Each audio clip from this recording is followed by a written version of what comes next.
Hoofnuus vanaand. Die openbare beskermer, Roskam, die departement van hoër onderwys, NSFAS en instellings oor die wanbestuur van die studentes hulpskema. Die hersiene elektrisiteitsprysbeleid moet sekerheid bring oor kragpryse vir die volgende dekade. En die Springbokke kry waardevolle terugvoering van plaaslike spanne voor die grootste wetyweringsreeks teen die All Blacks.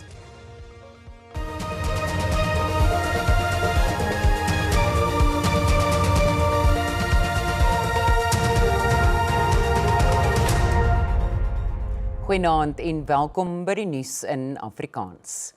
Die openbare beskermer het die departement van hoër onderwys en opleiding en ander wat geïmpliseer word 60 dae gegee om te reageer op verdoemende voorlopige bevindings oor sistemiese wanadministrasie in die nasionale finansiële hulpskema vir studente. Advokaat Koleka Galeka het ook verwys na die spesiale ondersoekeenheid se ondersoek wat bevind het dat fondse ter waarde van 5,1 miljard rand aan meer as 40.000 studente van 76 tersiêre instellings onreëlmatig uitbetaal is. Slegs 2 miljard rand van die bedrag is reeds verhaal. Die kantoor van die openbare beskermer het NSFAS ondersoek midde duisende studente wat aan die begin van elke akademiese jaar gefrustreerd is oor sistemiese mislukkings wat daartoe lei dat studies nie befonds word nie, studente nie verblyf het nie of hulle selfs gederegistreer word. The allegation that there are systemic deficiencies in the administration, governance and funding coordination and oversight of student financial aid within the higher education sector by the NSFAS, the Department of Higher Education and Training, institutions of higher learning and other relevant bodies, entities and sectoral players is substantiated. Die ondersoek is 5 jaar gelede begin, maar verwys na gebeurtenisse van sistemiese wanadministrasie sover terug soos 2012. Galeka sê die voorvalle het so gereeld plaasgevind dat die daglikse werksaamhede van die studentehulpskema geword het. NSFAS reported an inability to resolve 80% of queries received through its contact center due to the need to escalate these queries through its internal units for resolution. NSFAS is 3 keer in die afgelope 8 jaar, naamlik in 2018, 2024 en 2026 onder administrasie geplaas. Independent reviews, including the Ministerial Committee of Inquiry 2021, concluded that NSFAS has functioned in a near permanent state of crisis. Meer as 43.000 aansoeke van studente kon ook nie afgehandel word nie, omdat NSFAS 'n nuwe leningsstelsel moes verkry. Befondsing vir sekere nagraadse kwalifikasies is ook nie voorsien nie. Daar word onder meer voorgestel dat NSFAS sy stelsels en finansiële bestuur moet verbeter, die beamptes wat verantwoordelik vir die mislukkings is, aanspreeklik gehou moet word en dat 'n geïntegreerde plan vir die volgende akademiese jaar ontwikkel moet word. Zongezo Zibi, die voorsitter van die staande komitee oor openbare rekeninge, oftewel SCOR, het 'n beroep op wetstoepassingsagentskappe gedoen om ondersoekende en strafregtelike verwysings meer effektief te hanteer. Dit terwyl die spesiale ondersoekeenheid, die Valke en die nasionale vervolgingsgesag inligting oor die ondersoek en vervolging van die sake voor hulle aan SCOR voorlê. Zibi sê dat sake wat deur die ondersoekeenheid na die Valke en vervolgingsgesag verwys word, gereeld sloer, terwyl die twee partye besluit wie daarvoor verantwoordelik is. Dit het ook na vore gekom dat sekere sake nie aan vervolgingsvereistes voldoen nie en dan deur die NVG van die hand gewys word. Here we do have a MOU between NPA, DPCI, SIU and SAPS. We've been working hard among the three of us to ensure that that MOU really finds execution.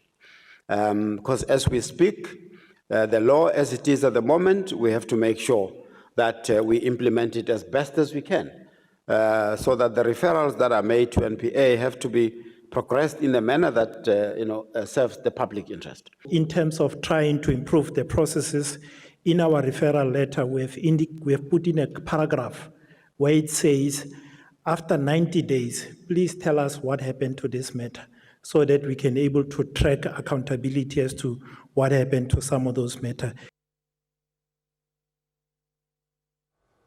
WhatsApp-boodskappe tussen Wyle Jovan Mzwazi Msibi en die beweerde tussenganger sergeant Fani Nkosi dui daarop dat Nkosi sy polisie as polisielid misbruik het om hoë vlak veiligheidstoerusting te bekom onder die voorwendsel dat dit vir die eksklusiewe gebruik van die Suid-Afrikaanse polisie was.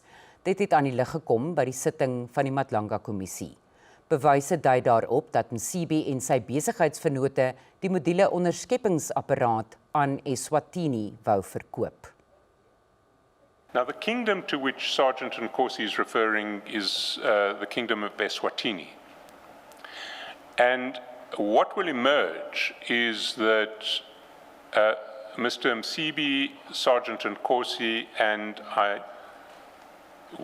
quite possibly Mr. Motsumi and Mr. Molefi, will get to them later, have a plan to sell grabber technology to the kingdom of Eswatini.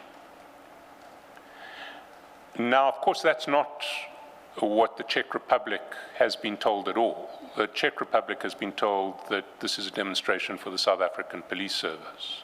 Getuienis wat voor die kommissie gelewer is, dui daarop dat sergeant Nkosi na bewering 'n amptelike polisiestempel op die verkrygingsdokumente geplaas het om die toestelle van die Tsjechiese Republiek aan te koop. Mr. Chaskalson, this conduct by Sergeant Nkosi that you're discussing with Commissioner Kumalo, specifically the letter and the stamping on the face of it, is obviously prosecutable. That's why you refer to it as fraudulent conduct. Have we had the opportunity to investigate or find out who is this Sean Jacobs that he's speaking to? Because if it's a South African national, then they sit in exactly the same position as Sergeant Nkosi, criminal offense. And have we had the opportunity to investigate that? We haven't yet traced Sean Jacobs. Volgens die WhatsApp-boodskappe op Msibi se foon het hy gesprekke gehad met verskeie persone wat in die ondersoek genoem is. Dit sluit in die besigheidsman Ze Ngumalo, Suleiman Karim en ene Kyle Phillips, een van die direkteure van Carnelinks. Essentially what we see is that when Carnelinks gets robbed, they call up Mr. Msibi to sort it all out and find out who's robbed them and get their stock back. Die LP Fadil Adams is môre terug in die getuiebank. Die minister van elektrisiteit hoop nuwe beleid sal kragpryse afbring. Dit en ander nuus net hierna.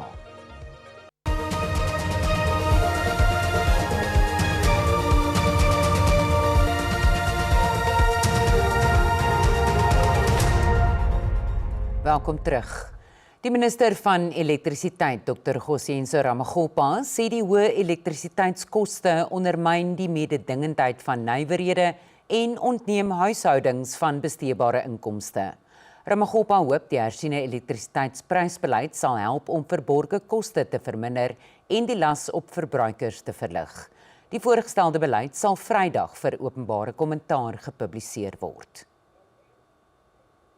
Ramaggopa sê die huidige elektrisiteitsbeleid is 17 jaar oud en moet verander word omdat huishoudings se elektrisiteitsverbruik oor die jare dramaties verander het. Sedert die beleid in 2007 in werking getree het, het die elektrisiteitspryse met 907% gestyg, terwyl inflasie oor dieselfde tydperk met 150% toegeneem het. Die voorgestelde beleid gaan verbruikers min of meer 'n aanduiding gee van elektrisiteitspryse oor die volgende 10 jaar.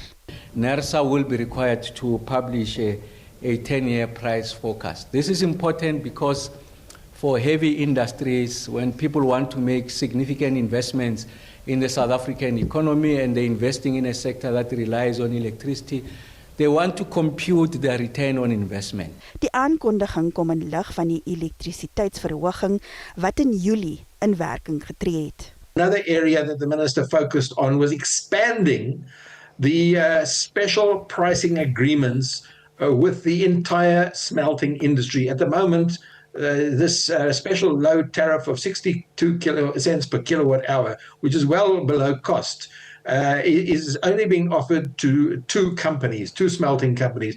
But the minister said they want to expand this subsidized electricity to a much wider group of industrial players. Die departement wil ook elektrisiteitsverbruikers reguleer, gebruik van sonkrag uitbrei en diskriminerende tariewe voorkom.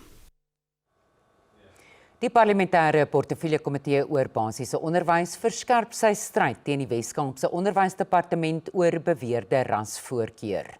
Die komitee bestempel sommige toelatingsvereistes tot Wes-Kaapse skole as diskriminerend en eis dat dit verwyder word. Die portefeuljekomitee beskuldig die Wes-Kaap daarvan dat sy toelatingsvereistes voorkeur toon vir sekere leerlinge. Die Nasionale Onderwysdepartement meen dat vrae oor sportdeelname, leierskap en musiekbeoefening onvanpas is wanneer toelating oorweeg word. When we look at the application forms, we realize that the application forms do ask questions like participation in sports, where those who are good in sports then get advantage, and those who have been playing leadership role then get preference. Die Wes-Kaapse Onderwysdepartement verwerp die aantuiging. Hy sê 'n ondersoek na 10 topskole in die provinsie het geen teken gevind dat ras oorweeg word in toelatingsbesluite nie. Departmental analysis of these 10 top schools found no evidence of racial profiling or the use of race as an admission criteria. Die minister van basiese onderwys sê beskuldigings van onregverdigheid moet met erns behandel word. When the admission system or practices are experienced as unfair, opaque, or exclusionary, public confidence in our schooling system is undermined, and most importantly, learner rights may be placed at risk. Die kwessie het die wye politieke kloof in die komitee tentoongestel. It is the manner in which the province itself has formulated their application form and given it to the schools, and the schools, they are admitting learners or placing learners based on the application form that was formulated by the province, and which becomes racial on its own nature. Broad conclusions based on unsubstantiated allegations makes meaningful investigation extremely difficult. Die komitee sê die Weskaap moet sommige van sy vereistes skrap. DBE ought to write to the Department of Education in the Western Cape to compel them to remove discriminatory requirements on their application forms. I don't know why that has not been done, but that needs to be done. Die komitee gaan regshulp van die kantoor van die parlementêre spreker inwin oor die kwessie. Die boere-ondersteuningsorganisasie Afasa het 'n beroep op die regering gedoen om die onlangse veevrektes in die Vrystaat as 'n ramp te verklaar. Na bewering het meer as 500 beeste gevrek tydens verlede week se gure weer wat reën en sneeu ingesluit het. Gebiede soos Heilbron, Koppies en Denysville in die Fezile Dabi distriksmunisipaliteit is swaar getref. Tlalane Motlohung het meer as 20 jaar se ervaring in veeboerdery, maar haar droom om welvaart vir toekomstige geslagte te skep, het 'n groot terugslag beleef. Sy het 21 beeste verloor met 'n geskatte waarde van meer as R400 000.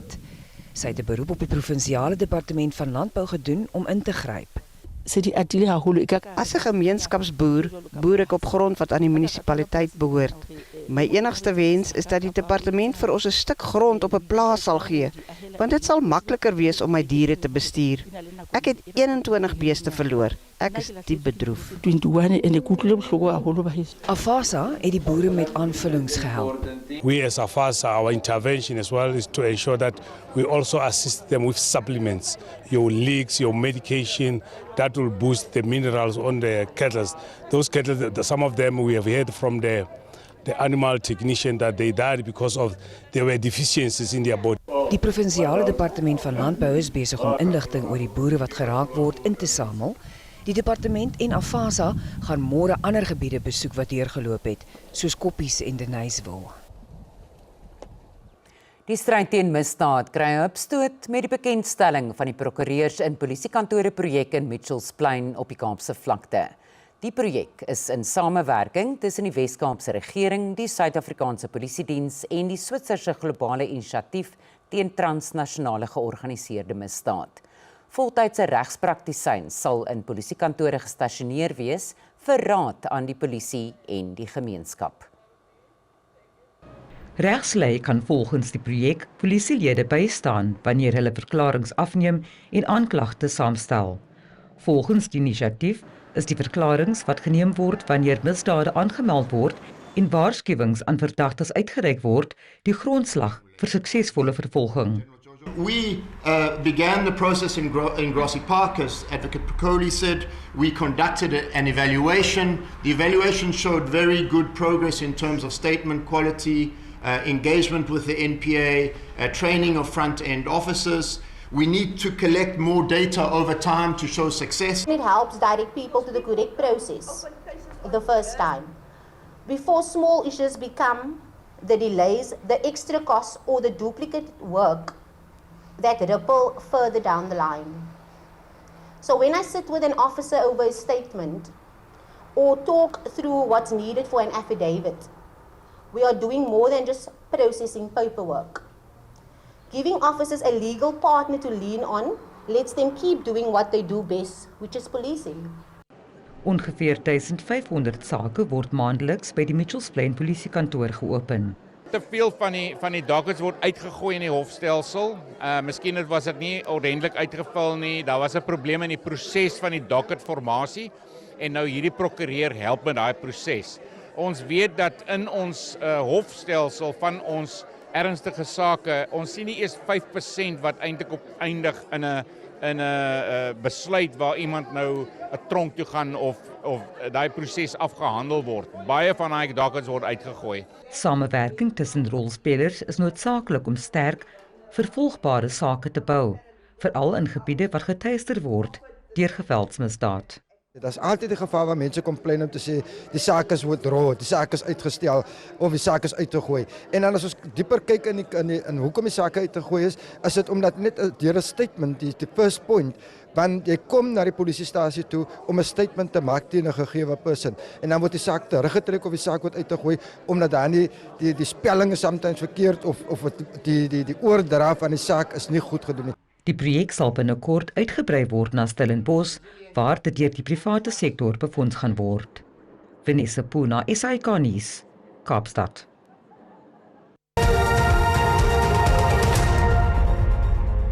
En nou vir die markaanwysers, soos om 5:00 vanmiddag met die sluiting van die JSE.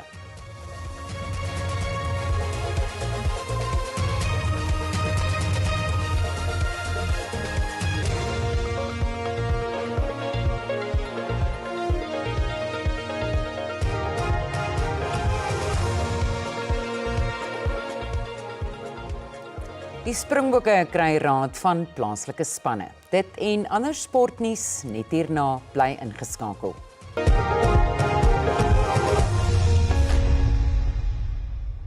Die Springbokke sê hulle het waardevolle terugvoering van die Stormers, Sharks en Bulls ontvang oor die All Blacks se speelstyl by die afbreekpunte en losgemale. Die 3 spanne het reeds teen die besoekers uitgedraf as deel van die grootste wedyweringsreeks. Die Springbokke het van die terugvoering wat hulle van die 3 Suid-Afrikaanse spanne oor die All Blacks ontvang het, vandag met die media gedeel. Die Springbok hulpafrigter Felix Jones sê die wêreldkampioene weet wat om van Nieu-Seeland te verwag. World Rugby's #1 priority is safety, so we're just super aware that the feedback we did get from the franchises that there were a number of that type of clear actions, and we just want to make sure that that brutality or that physicality stays within the laws. Grant Williams is een van 4 wêreldklas skrimskakels in die bokgroep. Williams sê die mededinging in die groep spoor die spelers aan om derendtyd te streef na verbetering. Ons almal het al 'n geleentheid gekry, so ons moet wag tot donderdag om te sien wie teen die All Blacks sal speel en Ja, soos ek voorheen gesê het, die kompetisie maak actually vir ons beter. So dit is actually 'n messe voorreg om in die groep te wees. Die afrigter Rassie Erasmus maak donderdag sy 23-tal, die eerste toets in Johannesburg bekend. Ons tot môre aand, totsiens.